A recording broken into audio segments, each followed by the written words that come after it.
আসো আসো তাড়াতাড়ি আসো। Welcome to my channel Tapasi ব্লগে তোমাদের সবাইকে স্বাগত, অনেক অনেক ভালোবাসা। তোমাদের ভালোবাসায় আজ আমি এতটা এগিয়ে আসতে পেরেছি। এইভাবে আমাকে সাপোর্ট করো আর ভালোবাসা দিও। আশা করি তোমরা সবাই ভালো আছো, আমিও মোটামুটি ভালো আছি। এবং এই গরমে তো ভীষণ সবাই ভালো থাকে। তোমাদের দাদাভাই বাজার করতে গেছে, বাজার করে এলে পরে বাড়ি চলে যাবে। জানি না আমার গলার আওয়াজ তোমরা শুনতে পাচ্ছ কিনা, উপরে ফ্যান চলছে, ফ্যান না চালিয়ে কথা বলা যাবে। তো চলো পরে আসছি।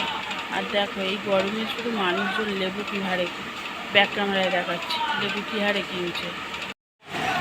দেখো আমার দোকানের সামনেই লেবু দোকান, লেবু আর এদিকে হচ্ছে গ্লুকন্ডি। কে কত খেতে পারে? এই এত লেবু তো মুহূর্তের মধ্যে শেষ হয়ে যাবে, মুহূর্তের মধ্যে। করব, আটা মাখা হয়ে গেলে লেচি কাটা হয়ে গেছে,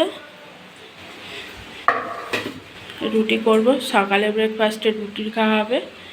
তো চলো আমি রুটি করে নিই, তারপরে আসছি।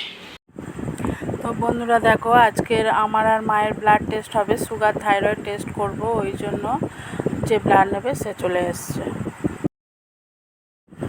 তো মায়ের আগে ব্লাড নেবে। মায়ের হাতে এটা শক্ত করে বাঁধছে। তো মায়ের যে শিরা সেটা পাচ্ছে না, অনেকে করে করে তারপরে এটা পেয়েছে। বলছে জল কম খাওয়া হচ্ছে, ওই জন্য হাতের শিরা পাওয়া যাচ্ছে না, শিরাগুলো ভেসে উঠছে না। তো আমি সেই জন্য আমার হাতটাকে করে দেখছি, বলে আমারও তো যেহেতু করতে হবে, ওই জন্য আমার হাতটাকে করে দেখছি যে আমার শিরা রয়েছে কিনা। আর এখন মানে এর আগেও 3-4 বার ওরকম ব্লাড দিয়েছি, অতটা কষ্ট হয়নি। আর এবারে ব্লাডটা নিতে গিয়ে এত লেগেছে, তোমরা দেখতেই পাবে আমার চোখ মুখের অবস্থাটা কী হয়েছিল। তো দেখো,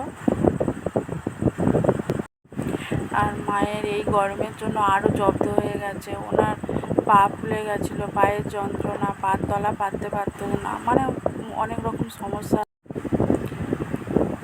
ঘাটে ঘাটে ব্যথা হতো, পা ভাল লাগতো, পা যে হাঁটবে সে হাঁটতে পারতো না, পা তুলতে পারতো না। এক জায়গায় কিছুক্ষণ বসে থাকলে পরে পা ঝিঝি ধরে যেত, দমের কষ্ট হতো, শুয়ে থাকতে পারতো না, মাঝে মাঝে শুধু মাঝে মাঝে বসে থাকতো। মানে এইরকম অনেক সমস্যা। ডক্টরও দেখালাম, ডক্টর ইকো করতে বলেছে। তারপরে আমি ভাবলাম যে যদিও থাইরয়েড টেস্ট করার কথা কিছু করেনি, তবু আমি ভাবলাম যে থাইরয়েডের কিছু সিমটম দেখতে পাচ্ছিলাম। তো আমি ডাক্তারবাবুকে তখন বলেছিলাম যে স্যার যদি থাইরয়েড টেস্ট করি তাহলে আপনি লিখে দিন, আমি থাইরয়েড টেস্ট করতে চাচ্ছি। তো বলে আচ্ছা ঠিক আছে বলে ডাক্তারবাবু লিখে দিয়েছিল, থাইরয়েডটা টেস্ট করিয়ে নিলাম, আমিও করিয়ে নিলাম, যেহেতু আমারও সুগার রয়েছে। ওই জন্য থাইরয়েড আর সুগার একসাথে আমি পরীক্ষা করে নিলাম। আর এত জোর লাগছিল, আমি বলছি তুমি এর আগে এতবার ব্লাড নিয়েছো, এত লাগেনি, এটা কেন এত লাগছে? খুব জোর লেগেছিল। তো দেখো যে আমার একটা বান্ধবী পাশেই বাড়ি, সুগার টেস্ট করছে। তো অনেকদিন আগে বলেছিল যে তুই যখন সুগার টেস্ট করবি আমাকে বলবি, কিন্তু আমি কিছু বলিনি, যেহেতু বড় ছেলেটা একটু অসুস্থ। তো হঠাৎ এসে লাগে, যাই হোক সুগারও টেস্ট করি না, তো সকালে বাড়ি বলেই ছিল। তো দেখো বন্ধুরা, রান্না বসিয়ে দিয়েছি, এই আলু পটল চিংড়ি, আর এদিকে সব রকম সবজি দিয়ে একটা তরকারি, আর এই হলো মাছের ডিম, পেঁয়াজ কচা রয়েছে। তো চলো রান্না করতে থাকি আর তোমরা দেখতে থাকো। আর প্রচুর গরম পড়েছে, ওই জন্য সবসময়ের জন্য ক্যামেরা অন করতে পারছি না, যাতে তাড়াতাড়ি রান্নাটা সেরে গুছিয়ে রেখে আমি বাইরে বেরিয়ে আসতে পারি। দেখছো একটু পুরো ঘেমে খান হয়ে গেছে। হ্যাঁ, রান্না করে নেবো, আবার ব্লাড নিচে আসবে, সেই জন্য একটু তাড়াহুড়োতেও রয়েছি। তো বন্ধুরা, আজকে তো প্রচুর গরম পড়েছে, সবাই সাবধানে থেকো। হ্যাঁ, প্রচুর পরিমাণে জলও খেও। ঠিক আছে বন্ধুরা, পরে আসছি, রান্না সেরে নিই, তারপর দেখাবো কী কী রান্না হয়েছে। দেখো বন্ধুরা, ভাত হয়ে গেছে, এই হচ্ছে সবজি তরকারি, আর এটা হলো পটল আলু দিয়ে চিংড়ির তরকারি। এখন কদিনে এক মেনু চলবে। হয়ে গেছে, স্নান হয়ে গেছে, স্নান করে ঠাকুর পুজো হয়ে গেছে। তোমাদের একটু ব্যাক ক্যামেরা করে দেখিয়ে দিই আমার ঠাকুর পুজো।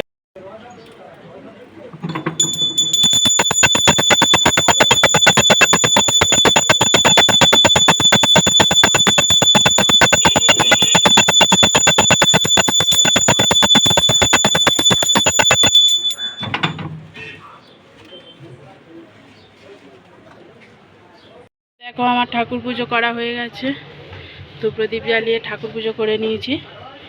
এবারে সেকেন্ড রাউন্ড ব্লাডও নিয়ে চলে গেছে। এবারে দুটো ভাত খেয়ে রেস্ট নেব, তারপরে তোমাদের সামনে আসবো। তো আসছি পরে। আর আমার বড়ও দোকান থেকে চলে আসছে।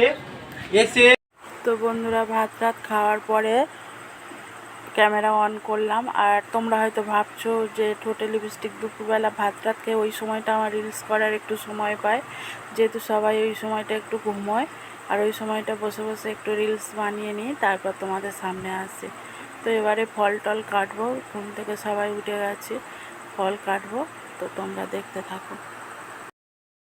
তো বন্ধুরা, আমার হয়তো ভাববে যে মা ও ব্লাড দিয়েছে, আমিও ব্লাড দিয়েছি, মাও মানে মা শরীরটা কষ্ট হচ্ছে, আজকে একটু মানে মনে ওনার শান্তি নেই। ওনার নানা রিপোর্টটা কী আছে দেখা যাক। যাচ্ছে যে তুমি এত টেনশন করছো কেন? ভালো আছো তো? আছি তো আমরা, খুব টেনশন করে। বন্ধুরা, সবাই ফল খাচ্ছি একসাথে বসে। এই ফল কেটেছি, এটা হলো আমার বড় বাবার হাসিখানা দেখে নাও। এই হাসিটা কার কার ভালো লাগছে প্লিজ কমেন্ট করে জানাবে। ও খুব লাজুক। আর আমার মা, আর এই হলো আমি। কি গো, আচ্ছা মাংস হবে না তাহলে? শনিবার, ওই জন্য হবে না? শনিবারে মাংস খাবে না? দেখো বন্ধুরা, মেলায় যাবো বলে দাঁড়িয়ে রয়েছে। এটা বাড়ি থেকে একটু দূরের মেলা, গাড়ি আছে কিনা চেক করে নিই। তো হাওয়া চেক করে এলো।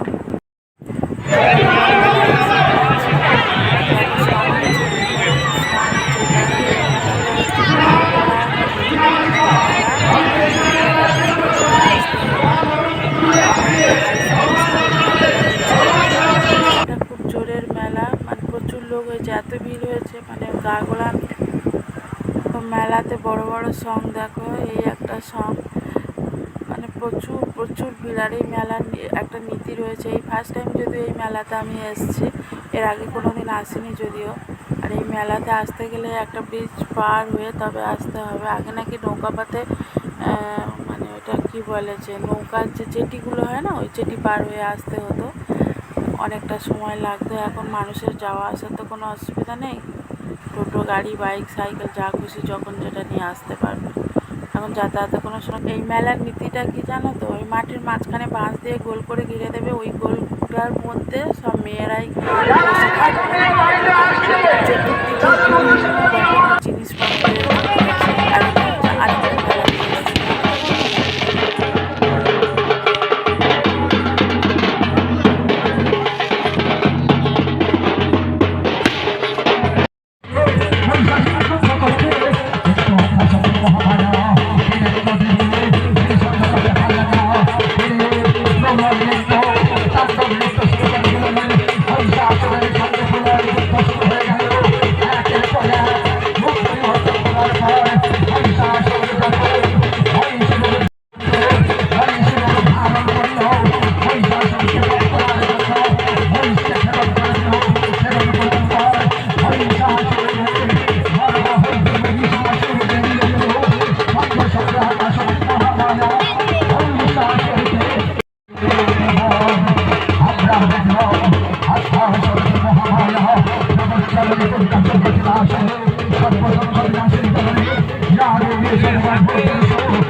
যা কিছু দেখছো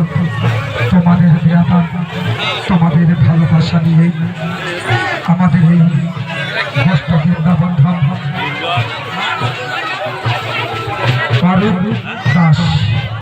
তো বন্ধুরা মেলায় থেকে বাড়ি চলে এসেছি, চলে এসো। তো ভিডিওটা এই পর্যন্ত। যদি ভিডিওটা ভালো লেগে থাকে তাহলে লাইক কমেন্ট আর শেয়ার করে দিও, পারলে চ্যানেলটিকে সাবস্ক্রাইব করে দিও। টাটা, সবাই ভালো থেকো, সুস্থ থেকো। ফিরে আসছি নেক্সট ব্লগে।